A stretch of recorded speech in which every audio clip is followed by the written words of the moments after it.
자, 1장의 두 번째 확인 문제 보겠습니다. 다음 중에서 각 번호의 설명과 일치하는 것을 찾아봅시다. 1, 2, 3번이 있는데 이게 뭐라고 이제 설명이 돼 있죠. 이 설명에 맞는 용어를 찾아라 뭐 그런 얘기인데 기계어부터 살펴볼까요? 기계어라고 하는 건 머신 랭귀지 랭귀지인데 기계가 이해할 수 있는 언어다 뭐 그런 얘기죠.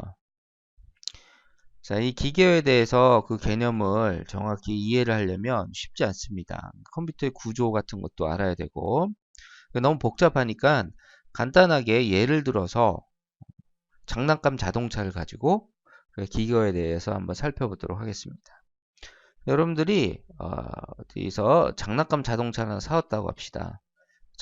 장난감 자동차인데 굉장히 단순한 구조를 갖고 있어요.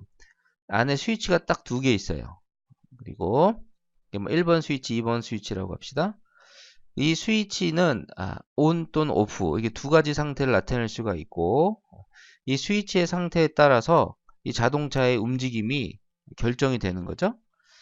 그래서 얘가 어떻게 움직이냐면 1번 스위치, 2번 스위치를 가지고 둘 다 이렇게 꺼져 있는 상태가 되면 스위치가 전부 다 오프 상태가 되면은 그 기능이 정지되어 있는 움직이지 않는 그런 기능이에요. 그런 기능을 갖고 있어요. 이제 1번 스위치를 올려봤어. 그러니까 얘가 ON이고 얘가 오프 상태다. 자, 그랬더니 얘가 갑자기 좌회전을 합니다. 왼쪽으로 휙 돌아요. 자, 1번을 끈 상태로 놓고 2번을 켜보니까 오른쪽으로 휙 돕니다. 우회전을 하더라. 그런 얘기죠. 그리고 둘 다 이렇게 켰더니 얘가 똑바로 갑니다. 직진하는. 자, 이런 기능을 갖고 있어요. 이 이외의 기능을 만들 수는 없어요. 왜냐면 스위치가 두 개이기 때문에 이 스위치가 둘 다 꺼져 있거나 둘 다 켜져 있거나 한쪽이 뭐 왼쪽이 켜져 있거나 오른쪽이 켜져 있거나 이런 네 가지 상태밖에 표현할 수가 없잖아요. 그 네 가지 상태에 맞는 기능을 이렇게 정의할 수밖에 없는 거예요. 그 네 가지 동작밖에 하지 못하는 거죠. 물론 이 스위치가 여러 개 있다면 여러 가지 동작을 구현을 할 수가 있겠지만 자, 그래서 이 자동차를 가지고 내가 어떤 데이트 코스를 생각을 했습니다. 근데 데이트 코스가 제가 생각한 데이트 코스는 일단 직진을 하다 쭉 가자. 직진 쭉 가다가 그 다음에 왼쪽으로 휙 돌고 쭉 좌회전을 하고 바로 오른쪽으로 휙 도는 다음에 그 다음에 쭉 가자. 또 직진. 자, 이런 식으로 데이트 코스를 생각을 해서 내가 가려고 하는 거예요. 자, 이렇게 뭔가 이 자동차의 움직임을 순서에 맞게 쭉 나열해 놨잖아요, 지금. 이걸 뭐라고 합니까? 이렇게 어떤 해야 될 그런 과정, 일 처리를 차례차례 순서대로 이렇게 기록을 해 놓은 거, 적어 놓은 거, 이걸 프로그램이라고 하는 거 아닙니까? 자, 이 프로그램을 지금 만든 거예요. 근데 한글로 만든 프로그램인 거죠. 직진, 좌회전, 우회전, 직진 이렇게.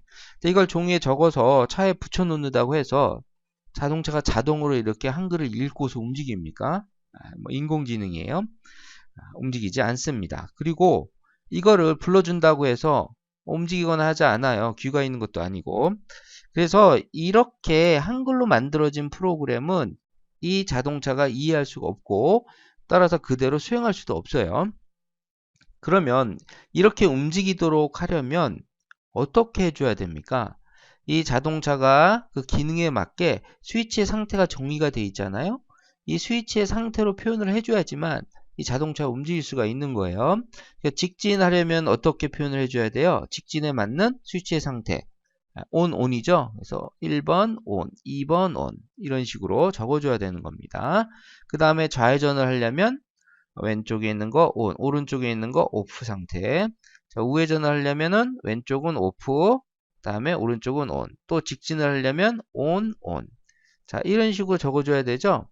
이거는 자동차가 실제 이해할 수 있는 그러한 형태의 프로그램이다. 이렇게 볼 수가 있고 이러한 프로그램을 우리가 뭐라고 해요? 이걸 기계어 프로그램이라고 하는 거예요. 그리고 이렇게 각 기능에 맞게끔 기능에 따라서 어떤 스위치의 상태 이 스위치의 상태를 정의해 놓은 자 이런 것들을 우리가 명령이라고 합니다. 명령어, 인스트럭션, 명령어라고 하는 거예요. 근데 이렇게 on, off 이런 식으로 적어 놓으면은 사실상 이 스위치라고 얘기했으니까 on, off라는 게 이해가 되지만 이게 사실 비트라는 게 꼭 스위치만 가지고 비트다라고 할 수 없는 거예요. 두 가지 상태를 나타내는 것들, 뭐 자석이라고 하면 이것도 비트가 될 수가 있는데 on, off 이렇게 하는 게 아니고 뭐 양극, 음극 이렇게 표현을 해줘야 되는 거죠.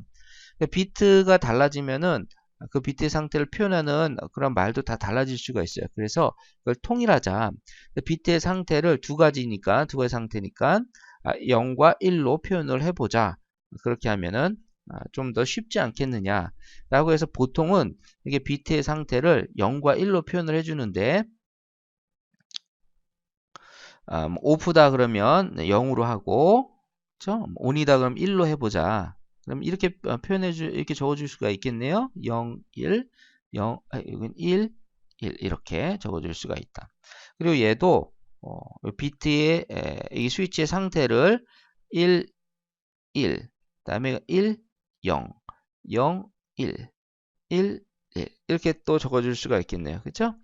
그래서 이러한 스위치의 상태를 기호화 0과 1로 기호화해서 보통 이렇게 표현을 많이 해주고 적어주고 자 이렇게 결국 0과 1로 적혀 있는 이러한 프로그램을 우리가 기계어 프로그램이다 이렇게 얘기할 수가 있겠네요. 자 이해가 좀 되셨습니까? 그래서 결국 기계어라고 하는 거는 실제 그 기계가 이해할 수 있는 그런 상태, 이해할 수 있는 비트의 상태, 스위치의 상태 가지고 프로그래밍 해놓은 게 바로 기계어다. 근데 기계어로 프로그래밍을 하면 두 가지 큰 단점이 있어요. 이렇게 내가 어떤 데이트 코스를 이제 이런 식으로 기계어로 프로그램을 해놨단 말이에요. 근데 이 자동차가 고장이 나가지고 새로운 자동차를 또 샀어요. 근데 그 새로운 자동차는 똑같은 기능을 하지만 그 기능을 정의해 놓은 스위치의 상태가 달라요. 걔는 반대로 정지인 경우에는 스위치가 전부 다 켜져 있는 상태가 정지예요. 온 상태가 둘 다. 뭐 좌회전인 경우에는 왼쪽에 있는 게 온이 아니고 오프고 오른쪽에 있는 게 온인. 뭐 그렇게 만들어져 있을 수도 있잖아요. 자동차마다 뭐 똑같은 기능을 하더라도 그런 스위치의 상태를 다르게 만들 수가 있는 거니까. 그리고 자동차가 업그레이드 될 수도 있어요. 그래서 스위치가 3개가 될 수도 있고, 그러면은 이제 이런 비트 같은 게 이제 3개가 필요한 거 아닙니까? 그죠? 그래서 이러한 명령어들, 인스트럭션이 같은 기능을 할지라도 일단 기계에 따라서, 자동차에 따라서 서로 다른 인스트럭션으로 우리가 프로그래밍 해줘야 되는 그런 문제가 생깁니다. 저 프로그램을 다 뜯어 고쳐야 된다 그런 얘기예요. 자, 그리고 이렇게 내가 0과 1로 코딩을 했어요. 그래서 비트의 상태를 0과 1로 기호화해서 프로그램 했단 말이에요. 기계어로. 근데 이걸 가지고 누구한테 데이트할 사람한테 딱 보여줬어. 이제 오늘 우리가 갈 데이트 코스는 이렇게 갈 거야 라고 보여줬어. 이게 뭔데 그럴 거 아닙니까? 11100111이 뭔데? 이렇게 나오는 거죠. 이해하기가 힘들어요. 그래서 기계어로 프로그래밍 하면 이해하기가 힘들고 또 하드웨어가 바뀌면 기계가 바뀌면 다시 작성해 줘야 되는 그런 문제가 있습니다. 그렇죠? 자, 그래서 우리가 기계어로 프로그래밍 하지 않는다. 예, 그렇다고 뭐 한글로 프로그래밍 합니까? 아니죠. 한글로 작성해 놓으면 미국 사람 또 다른 나라 사람이 이해 못하니까 그럼 우리는 정해진 방식대로 프로그래밍 하자. 그 프로그래밍 언어를 정해서 우리가 그 방식대로 작성을 하자라고 해서 만든 언어들이 이제 프로그래밍 언어인 거예요. 근데 그걸 뭐 하나만 이렇게 만든 건 아니고 C 언어도 있고 뭐 파이썬도 있고 자바도 있고 뭐 많이 있을 거 아닙니까? 근데 그 중에 우리가 C 언어를 배우는 건데 이게 C 언어로 코딩을 하는 거예요. C 언어로 코딩을 하면 당연히 그거는 이 기기가 이해할 수 없어요. 이렇게 한글로 코딩한 것과 똑같다. 프로그래밍한 것과 똑같다 보시면 돼요. 그래서 이 C 언어로 만든 거를 어떻게 해줘요? 실제 실행 가능한 기기가 이해할 수 있는 그러한 BTL로 바꿔주는 작업을 해야 되는데 그걸 우리가 뭐라고 하는 거예요? 이걸 컴파일이라고 하는 거죠. 컴파일. 자, 컴파일을 해줘야 된다. 이 컴파일을 하게 되면은 나오는 그런 파일이 바로 개체 파일이다. 개체 파일. 오브젝트 파일이라고 합니다. 오브젝트 파일. 자, 그래서 이 개체 파일이다라고 하는 건 컴파일이 끝난 파일이고 실제 컴퓨터가 기기가 이해할 수 있는 그러한 명령어의 BTL로 만들어져 있는 파일이다.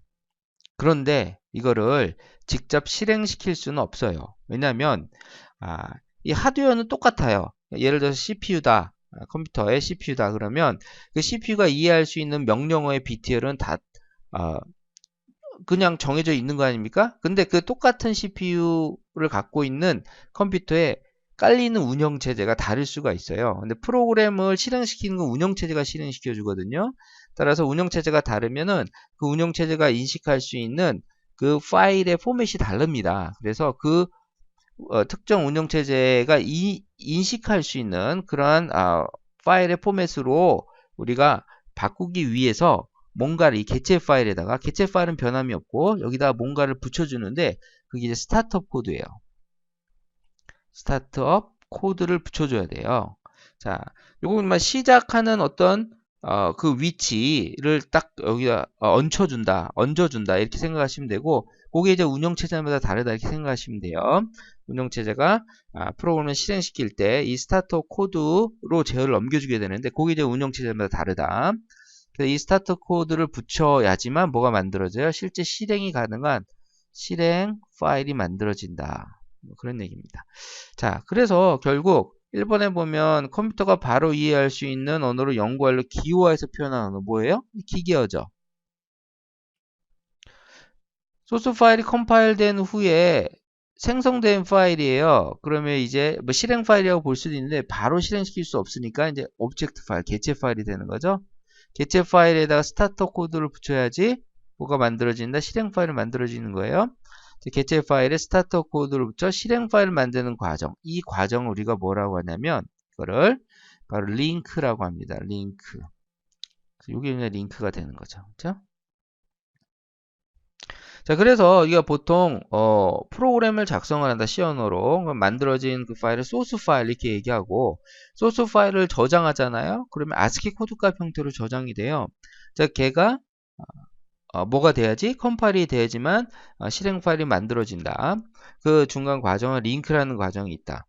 그래서 결국 소스 파일 작성부터 시작해서 실행 파일 만드는 전체 이 과정을 프로그램을 만드는 과정이고 소스 파일을 컴파일하면 실행 파일이 된다. 이렇게 정리할 수가 있는데 사실은 중간에 링크라는 과정이 중간에 끼어져 있다. 좀 더 자세히 나눠보면은 앞에 또 전처리 과정도 있어요. 근데 전체 과정을 우리가 뭐 컴파일한다 이렇게 얘기하기도 합니다. 자, 이래서 우리가 이 세 개의 용어에 대해서 좀 더 깊이 있게 이해를 해보는 그런 문제를 풀어봤습니다.